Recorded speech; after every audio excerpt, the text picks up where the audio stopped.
Baik, langsung saja saya buka. Assalamualaikum warahmatullahi wabarakatuh. Selamat pagi, salam sejahtera untuk kita semua.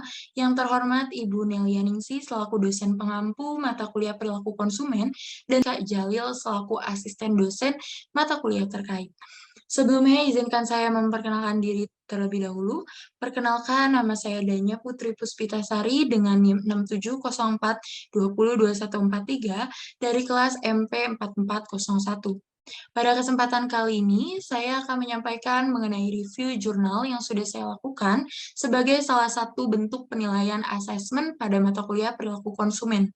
Ada pula judul jurnal yang saya review adalah Pola Perilaku Konsumen Digital dalam Memanfaatkan Aplikasi Dompet Digital yang dituliskan oleh Siska Aulia pada tahun 2020 dan berhasil diterbitkan pada bulan Desember tahun 2020.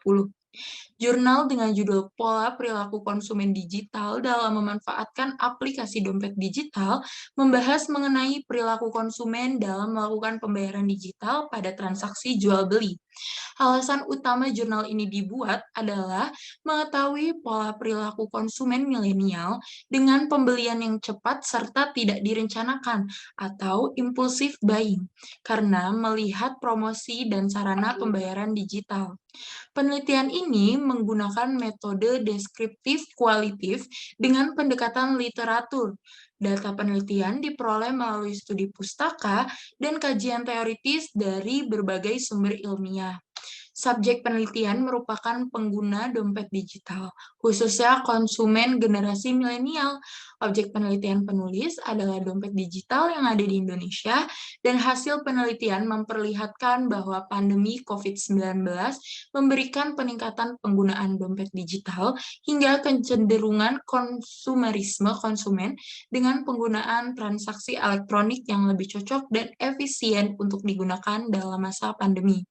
Pembayaran dompet digital telah populer dan paling diterima sebagai metode pembayaran yang muncul di negara maju dan berkembang.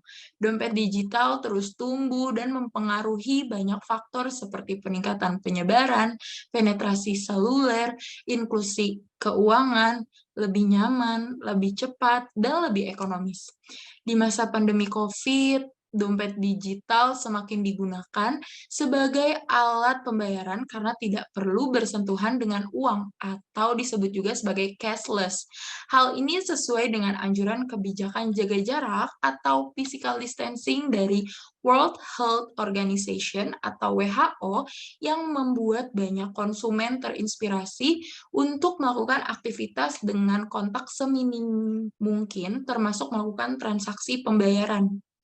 Data yang dirilis pada Agustus tahun 2020, GoPay dan OVO masih dominan sebagai aplikasi dompet digital. Dana naik posisi menggantikan link aja. Di Indonesia terdapat 38 dompet digital yang diakui oleh Bank Indonesia secara resmi. Transaksi dompet digital di Indonesia mencapai angka 1, miliar US dollar pada tahun 2018 dan akan terus meningkat menjadi 25 miliar US dollar pada tahun 2023 menurut CNBC Indonesia tahun 2019. Pengguna cenderung menganggap dompet digital sebagai bagian yang tidak dapat dipisahkan dalam transaksi pembayaran. Dampaknya, konsumen tidak lagi melihat apakah ada promo atau tidak dalam bertransaksi. Perilaku konsumen dengan membawa uang dan menggunakan uang telah mengalami pergeseran. Hal ini dinyatakan dalam penelitian yang dilakukan oleh Ipsos. Hasil dari penelitian ini menyatakan bahwa perilaku pola pengguna dompet digital ada dua segmentasi, antara generasi milenial dan generasi Z. Mayoritas pengguna dompet digital pada generasi muda sudah memiliki kemampuan bayar. Pengguna dompet digital dimotivasi oleh promo sebanyak 71%, pengguna dompet digital untuk pembayaran transportasi online sebanyak 43%, dan jasa pesan antar makanan online sebanyak 37%. Sistem pembayaran dompet digital memang terbilang mudah dan aman, di mana pengguna dapat mendanai dompet digital dengan beberapa cara.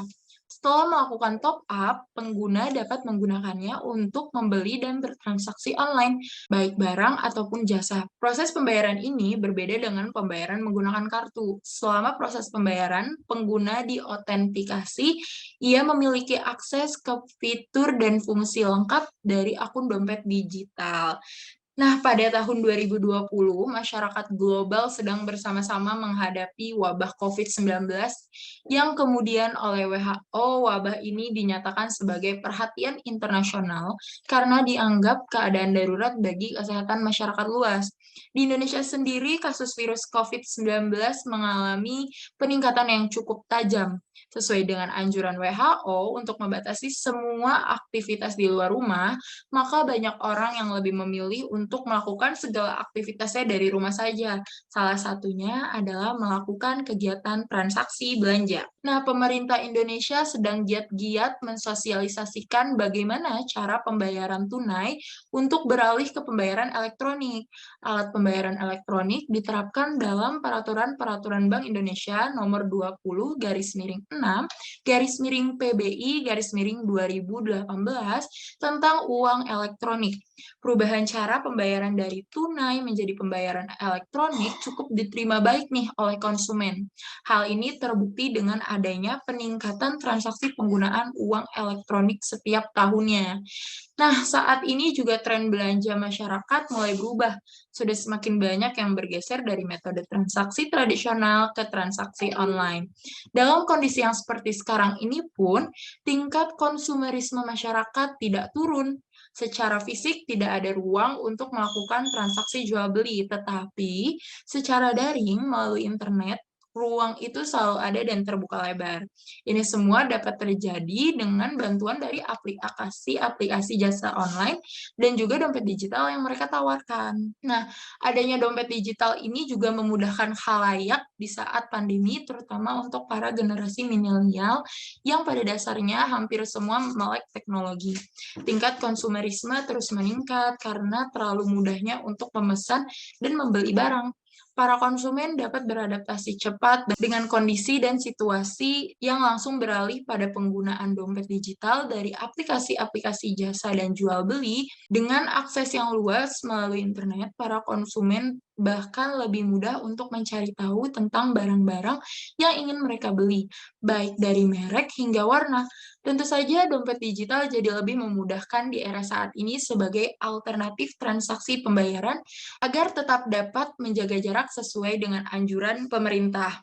Maka dapat disimpulkan bahwa meskipun adanya pembatasan aktivitas secara langsung pada masa pandemi ini, tidak menurunkan tingkat konsumerisme konsumen untuk mengkonsumsi suatu barang. Hal ini dikarenakan banyak aplikasi jual beli dan dompet digital yang bisa mempermudah mereka untuk tetap memanjakan diri sendiri melalui kebiasaan terus melakukan konsumsi. Terlebih, kemudahan akses yang diberikan pada dompet digital membuat konsumen akan membeli segala barang yang mereka mau, terlebih ketika mereka bisa mendapatkan promo dan produk tersebut. Nah, itu saja yang bisa saya sampaikan mengenai review jurnal yang berjudul Pola Perilaku Konsumen Digital dalam Memanfaatkan Aplikasi Dompet Digital. Saya berharap video ini bisa memenuhi kriteria penilaian pada asesmen 3 mata kuliah perilaku konsumen. Terima kasih untuk seluruh pihak yang terlibat. Saya akhiri, kurang lebihnya mohon maaf. Wassalamualaikum warahmatullahi wabarakatuh. Selamat pagi dan salam sejahtera.